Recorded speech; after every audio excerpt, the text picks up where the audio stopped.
Hello, and welcome to the Don't You Know I'm Loco podcast. We're three cousins looking to break generational curses by sharing our mental health and healing journeys.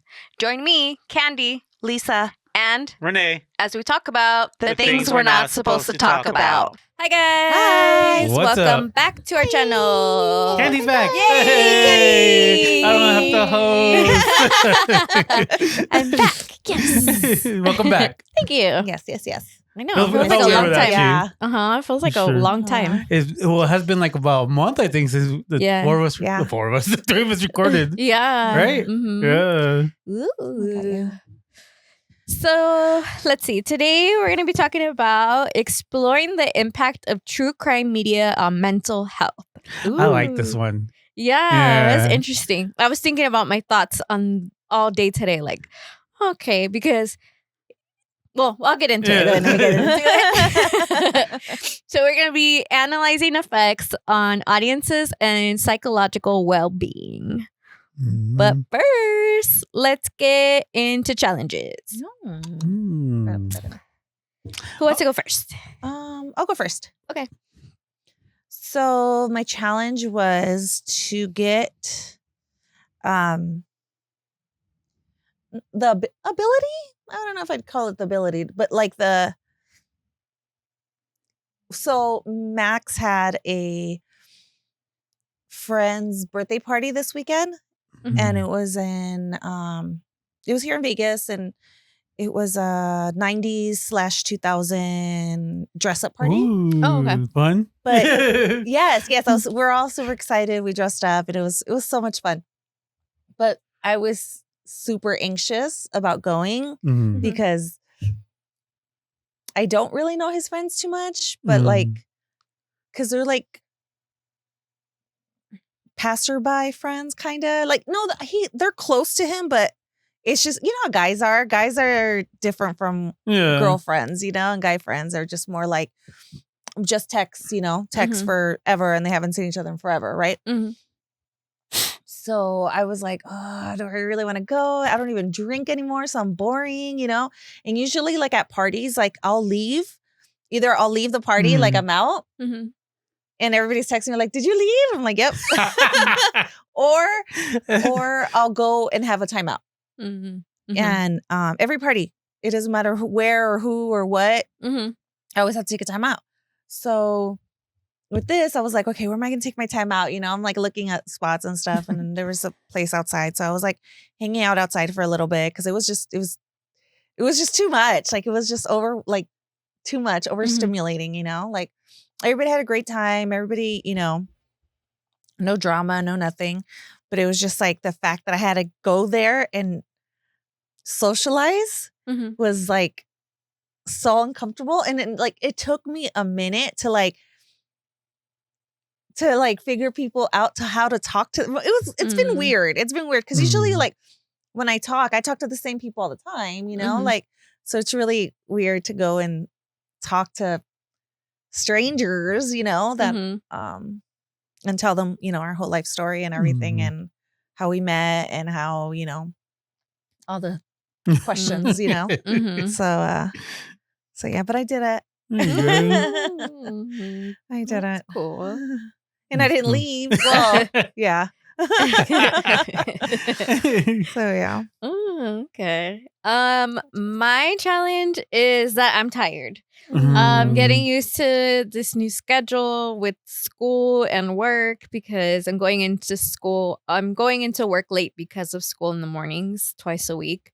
So then I'm having to make up my hours and then throw homework and classwork into that. And then Fernando started the night shift. So he works 5:15 p.m. until 6 a.m. Damn. So then I literally only see Ooh. him when he comes home, and I'm leaving to work. Mm. So I only see him for that long. And then it's like, okay. Mm. And then he's asleep, right? So then it's like, I won't even talk to him until he's leaving for work because I don't want to wake him up. He's sleeping. So I'm like, so I'm getting used to like that because the past like week, and I also started a new medicine too. So then I was like, is it the medicine or is it because he's throwing me off schedule because he's not here? So the other day he was home and I was like, okay, let me see. And he stayed downstairs to watch movies downstairs and I went to bed and I was like up for like an hour. And then I was like, I text him and then I was like, can you come to bed now? I can't sleep. It's you. I was like, it's not my medicine. It's you. Yeah. So he was like, okay. So I think I just have to get used to, being at the house by myself with the dogs, Yeah. But yeah, so just trying to find a healthy medium and try to not be so tired because I'm tired. Like my brain is tired. Damn. Yeah, but Sorry. yeah, that's my challenge. What They're about all you, fun. Rene? Mine was I went to California for a funeral. My friend's plural mom passed away, and like it's hard to figure out what to say to somebody when their a parent passed away. And I figure out there's nothing you can say, and just being there, and like that's what my challenge was like, what do I do? Like, how do I comfort them? And really, just being there is the way to do it. And I guess that was my challenge, is that part on like the whole trip. And I think that was the main challenge while I was gone, is being there. And that's what you have to do, just be there. Yeah. That's cool. Oh, cool. I'm sorry for your friend. Her condolences to her and her family. They listen to the podcast. Our condolences to you. Okay, let's get into this true crime and mental health. Okay, so true crime media defined. True crime media includes various formats such as documentaries, podcasts, and books that delve into real criminal cases. Influence on understanding crime. These narratives shape viewers' perceptions of crime, often highlighting societal issues and psychological factors behind criminal behavior. Psychological repercussions. The consumption of true crime media can lead to various psychological effects, influencing how individuals process fear and empathy. Ooh. Yeah. I've had to stop listening to true crime podcasts. Yeah, because it was like making me really like depressed and very like anxious too. Yeah. Rise in true crime popularity. Recent statistics indicate a notable increase in true crime consumption across various media platforms, reflecting audience interest in the genre. Audience demographics. The data highlights key audience demographics, revealing who is engaging with true crime content and their preferences. Preferred formats. This section explores the preferred formats for consuming true crime, such as podcasts, documentaries, and books. I only like podcast mainly. I love the documentaries. I mean, I listen to more podcasts is. I don't know. It kind of just changes because I do get a little anxious, or I get annoyed at the judicial system because it's so like fucked up, that I have to step away, or but not just like murder stuff. I like the other like other stuff too, like fraud and scams and stuff like that. I like that too. Now, for the demographics, is it going to say what the main ones are? Is it like mostly females? I believe so. I know it is for a fact, but I think we do go over that. Oh, okay. Oh, maybe not. But we can talk about it. Let's see. Okay, back to this.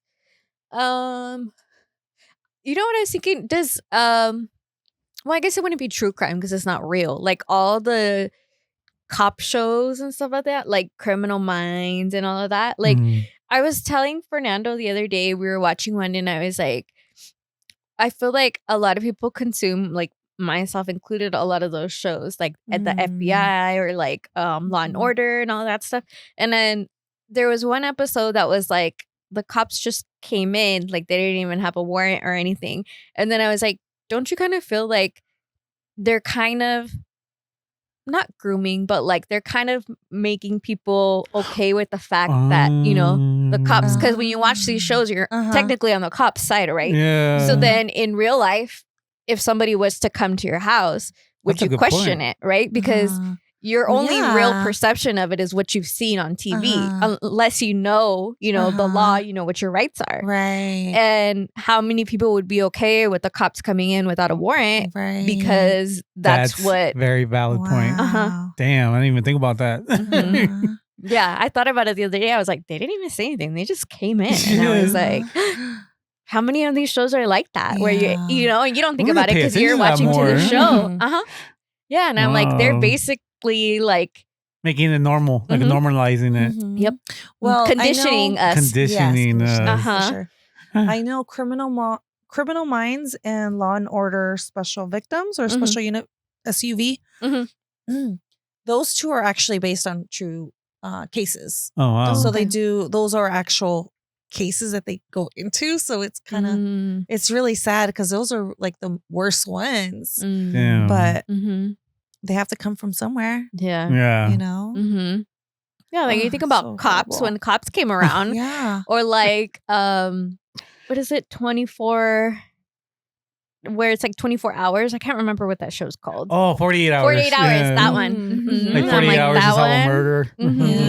No, you know when the one that got me big was that show Jail we used to watch? Remember? Oh my god. Yeah. It scared me straight. Yeah. Oh my god. Like I really like ever since then I stopped drinking like you know, getting like messed up. Yeah. Because I would see it like most of the people that would go to jail was not drugs. It was because they were drunk. Because they were drunk. And they were like just. It was just regular people that were just like. Looked like demons. Yeah. That was scary. Yeah. Yeah. That shit was crazy. Yeah, it was crazy. Dang. Okay, fostering empathy. True crime narratives can evoke empathy by allowing individuals to understand the perspectives of victims and their families. Increasing awareness. Engagement with true crime can increase awareness about crime rates and safety measures with communities. Building community. True crime can create a sense of community among fans, fostering discussions and connections around shared interests. I definitely think the increasing awareness, like, it's like you learn through like the scenarios to be like, oh, you know, always keep your head on a swivel, always be aware. I think as a woman, I'm always like cautious regardless.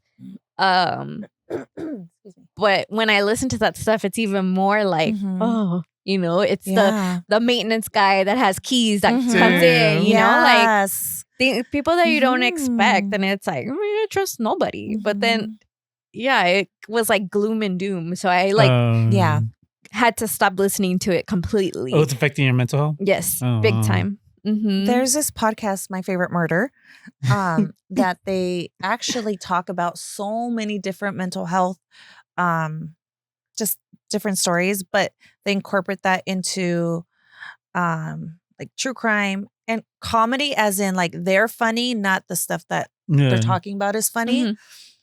But it has taught empathy big time.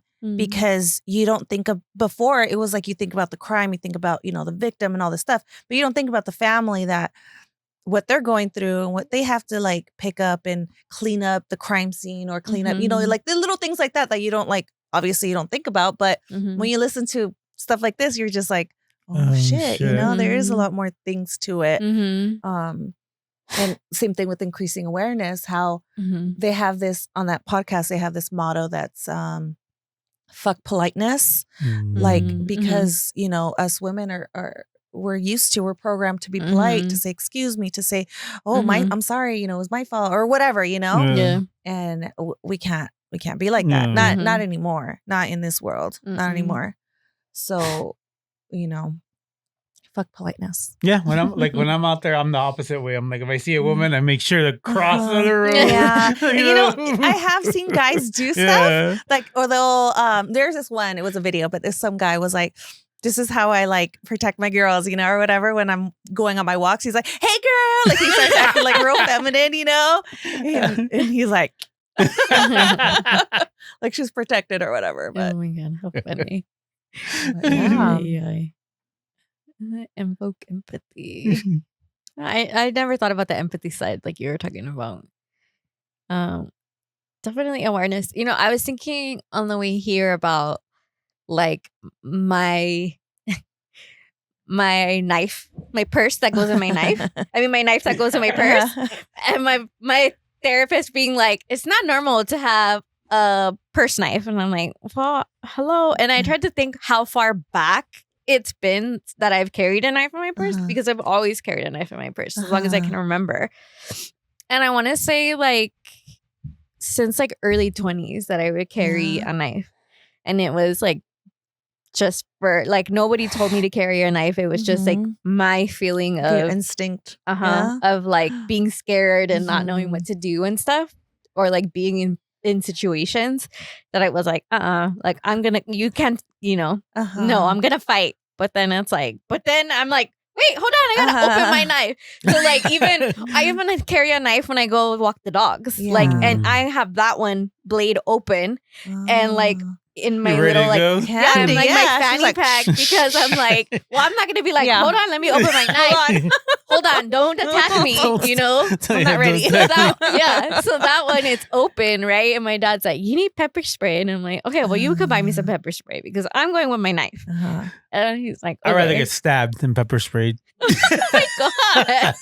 Pepper spray's bad. It's horrible. If I see I've pepper never spray, been stabbed, I'm so I running. can't say. I've been pepper sprayed. I don't never want to go to that. I'd rather get shot. Oh my god. It hurts that bad. I know it's like only an hour, but it's like I got pepper sprayed for the military before I went to Iraq. Oh my gosh, it's the worst pain ever. Ooh. It sucks. You can't breathe. Yeah. You start to like panic. We did like a riot. You did one of that? Yeah, like a riot control. Too? Like, No. It was horrible. It was the worst. And then it gets on you and it's like all in you, like on your body. And like you wash it off and it just doesn't go anywhere. It just stays on you. I remember the when I got back from Iraq, the unit I got back to, they were going to do pepper spray. And I was like, I'm not going to do it. Fuck that. I will fucking run off this base. I was like in the middle. We were at Fort Irwin too. I was like, I'll leave. No. I'll go to the desert. Luckily, I didn't have to do it. Have you ever been tased? No, I heard that was really bad. Yeah. You've been tased? No. I saw the MPs do it and they were like, you should do it. You should do it. And I was like, nope. Hell no. Some of those guys piss themselves. Like, hell no.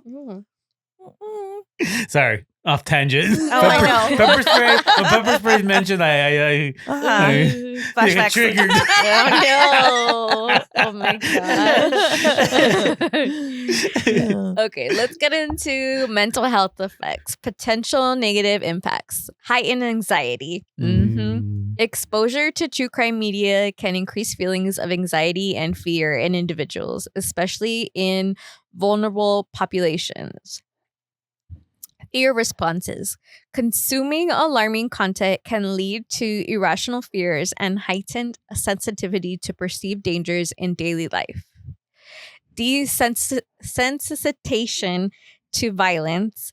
Regular exposure to violent media can desensitize individuals, making them less responsive to real-life violence and suffering. Violent. It's almost like when I watch a show, like I become a character sometimes. Like not I become, but like I start to get their characteristics a little bit. So it's kind of like that. Yeah, like you're like, oh, okay. What is the main character? Energy? Is that what it is? Main character so. energy? Ooh. Or main character energy or something like that. I don't think it's a syndrome. Never mind. I think it's something like that. Oh, fear response. Yeah, because I feel like I would look around more when I would watch that or listen to it and stuff like that. And I'd be listening to it at work too. So I'm like, yeah, but it's crazy because I did notice that it like was affecting my mental health and it was like putting me into like a depressive episode, and I was like, oh no, Oh shit. we gotta listen to something else. So then I switched to Chisme in Spanish.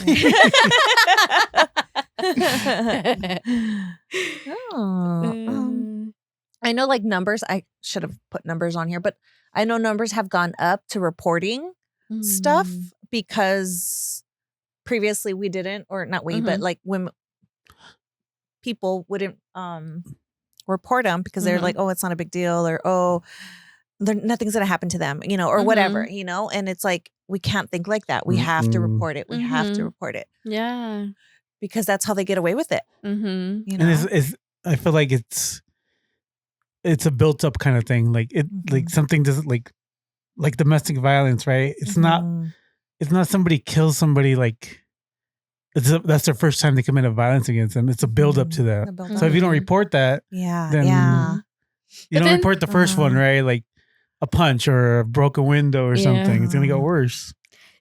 But then it's like, to me, it's like what you were talking about, Lisa, about the judicial part of it. It's like, okay, you file a restraining order, but it's just a piece of paper, and somebody who wants to do harm to you, it doesn't matter, And then there's a lot of cases that they talk about. She had a restraining order. She asked for help. She wanted help. She didn't get it. And, whoever it was ended up killing them. And it was like, had there been better structure or like, more like laws to help people in those cases. One of the stories that made true crime big was this lady in the 80s that she killed her husband because he was like beating her up. And then there's like a movie and stuff about it.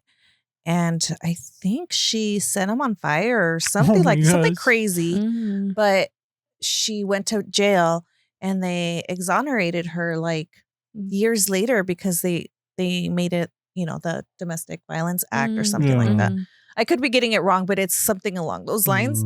But it was like, it was because people were talking and people were like, like, no, she was getting beat. Like she was, he was killing her or whatever, And yeah, she got out. And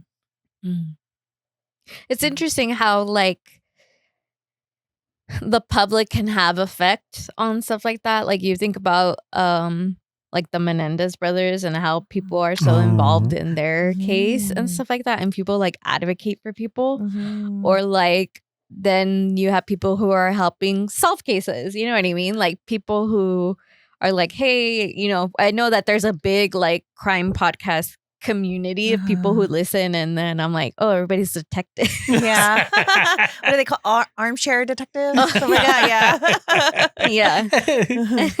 It's like, if y'all are putting that much effort into a crime like that, put that effort into yourself or do something with it, right? Like, oh my gosh. Yeah. But I guess, and then I think with a lot of the advancements and stuff like that, a lot of stuff is coming to the surface. Oh, like the DNA cold stuff. cases. Yeah. That's another one that I like to watch. Cold Case. Yeah.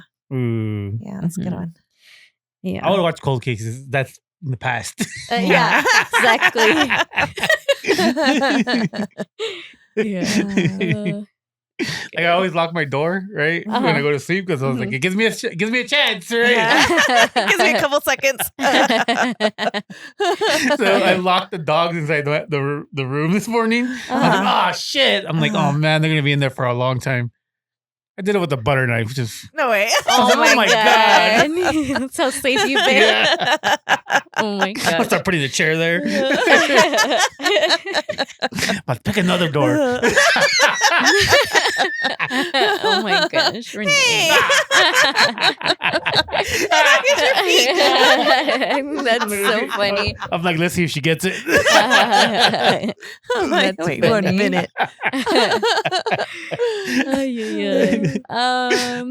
Let's see. Impact on mental health. True crime media can evoke strong emotional responses, influencing mental health positively or negatively. Consumer awareness. Consumers should be aware of how true crime stories can shape their perceptions of crime and safety. Creators' responsibility. Creators of true crime media have a responsibility to consider the potential impact of their content on audiences. Ooh, there is this one content creator that I think she made up a crime or something because she was a producer or something like that along those lines, or she did a crime, something like that. And it's actually going on right now. Oh, really? So they're like, is it real or is it not, or something like that? That's interesting. Yeah. What's your favorite murder/crime media? Like of all time? Mm-hmm. O.J. Simpson. I just think there's so many. Oh my gosh. So much to that. Like, just everything about it. Like, the murders are just crazy. Yeah. The media sensation behind it, the trial, the chase. Like, it was insane. Yeah, that changed. It changed a lot. Yeah. It changed a lot. Recently, I heard this one comedian. I can't remember her name. Asako, I think it was. She was talking about Richard Ramirez, and she was like, that was scary. She's like, you can't F with LA. Did you see what they did to Richard Ramirez? The cops couldn't find him, but they found him, and they were like, yeah. And then she goes, see, LA, they could do it. You know, they sleep. What she say? She's like, New York could never. The city that never sleeps. LA, we sleep, and we're strong. That's why. She was like, yeah, the community got him, not the cops. It was That one scared me when I was a child. Yeah, the me Night too. Stalker. Yes, because he was around. already caught, but it was like he was already caught, but it was just the stories that I would hear were so scary. It was scary. He would go into people's houses like in the middle of the night. It was terrifying. And it was around when we were like kids. In the 80s, right? Something like that. Yeah, it was in the 80s. Mid 80s. Yeah, that was terrifying. And he just had like a fucked up childhood. He looked like a devil. Yeah. Oh my God. Is he finally dead or still alive? No, he died. He died? They He killed died him? in prison, yeah. Oh. I think like a week or two before they were going to execute him. No way. Yeah. He got away with it. Yeah. Yeah, he was bad. That was terrifying. I forgot What about that I don't one. get is like when women like throw themselves at them or like write them That's letters crazy. and try to marry them and try to like because they that's think that they can weird. change them. That's why. I mean, That's why there's therapists, ladies. Yeah. Let them change them. Yeah. No, definitely not. Crazy. Lisa, what's your favorite one? You didn't say Oh, your favorite murder. I've had a few. That sounds so bad. Your favorite I mean, murder? no, Murder like, mystery. more that I like that I'm True into. crime. True crime. There you go. Yeah, your true crime media. Renee, what was your favorite murder? Yeah, I don't talk about this kind of stuff. That's why. Yeah. I don't know the you know, the one that wordage. really, really gets Verbiage. me is the John Bonet, the little girl. Oh. But only, I mean, that's always interested me because I know it was like within the family. Yeah. Something, you know, it was something Allegedly. like that, allegedly. But like now it's coming out that she was like in the Epstein files. Shut That up. maybe she was sold or something. Oh. Yes, her name is on there. What? Yeah. What? I don't know why or how, but her name is in there. So I'm like, ooh, I'm gonna find out. Damn. And, but the one that, I mean, there's so many. You know, I like the Diddy trial. I like listening to all that. It's all true crime. You know, Yeah. so that and then the Epstein, same thing. Oh my gosh, that's just insane. Nuts. That is nuts. That is like it's changing the world. Like things are getting discovered. Like it's crazy. It's all coming out. Did you guys see the Pam Bondi trial? Oh my gosh, I saw brief. Oh my God, brief stuff. she's sick. She is sick. When they asked her something, she brought up like the Dow Jones, how much money we're Oh making. my god. I'm like, it's child rape, child trafficking. Yeah. Like, what? Yeah. It's crazy. It's crazy right now. It's bad. It's gonna get bad. I think it's gonna. It has to get worse gonna before get it gets better. Yeah. Yeah. But so, is there more women that listen to this stuff than men? Yes. Yeah. Yes, for sure. I think so too. Wonder why. But if you've noticed, if you've ever asked a woman and she's married, usually the husband like knows what's going on too. Like they watch the shows too. I know Max watches Dateline and all that. Yeah. Oh my god, With me. Dateline. One time we went on a trip and we were we went to Utah. I think we went up to Utah for some reason. I went with you. We were listening to it. It was interesting. Yeah. It was definitely interesting. Hmm. I liked it. Yeah. Let us know if you're listening to true crime Yeah. something or whatever. Let us know what your favorite is. Not favorite murder. Yeah, not favorite murder, Renee. All right, you guys ready to get deep? Let's get deep. Or you know what I've always wanted to know? Like if there was ever something in the family. Like if there was ever like a murder or accidental death or something like crazy, you know? Because I mean, we're there's a big lot of family. us. There's a lot of us. Mhm. So somebody has some Some skeleton. skeletons in the closet. Oh my God. What is a quality or trait that you find attractive in a partner?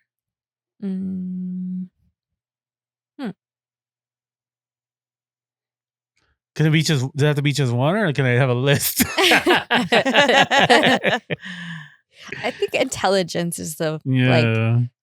to me, like Fernando is so smart, and he's so smart about like random things that I'm like, Yes. oh, you're so smart. Like, Yeah. I think that's what. And then he's really nice to me. But what about you guys? I like the intelligence. It's definitely I think one of the things now that is really important to me is communication skills. Like when you text somebody and they just, or you call them and they have like one word answers. It's like, oh, Yeah. can't get anything out of you. Mhm. Humor. Humor's a good one. Yeah. Humor. Empathy. Yes. Mhm. Yes. That's big. Mhm. For me is confidence. Mm. And I never thought that would be ever a thing, but Mhm. like being in this relationship and the confidence that he has is so like comforting, and it's so nice, and it goes both ways, you know? Like I never worry about him or anything. Like it's so Oh, like the insecure, like the Yeah. opposite, being Yeah. insecure. Oh my gosh, insecurity is so bad. Yeah. Yeah. So the opposite of that. Mhm. Yeah. Yeah. It's a good trait. Nice. All right. Don't forget to use 211 for local resources. And don't forget to use 988 in case of emergency for that's the National Suicide Hotline. So all right, guys, we'll see you next week. See ya. Bye. Thank you for joining us. If you are in need of any medical assistance, please contact your local provider. If you are having thoughts of suicide, please call the National Suicide Hotline at 988. In case of emergency, call 911. See you next week as we talk about The things we're not supposed to talk about.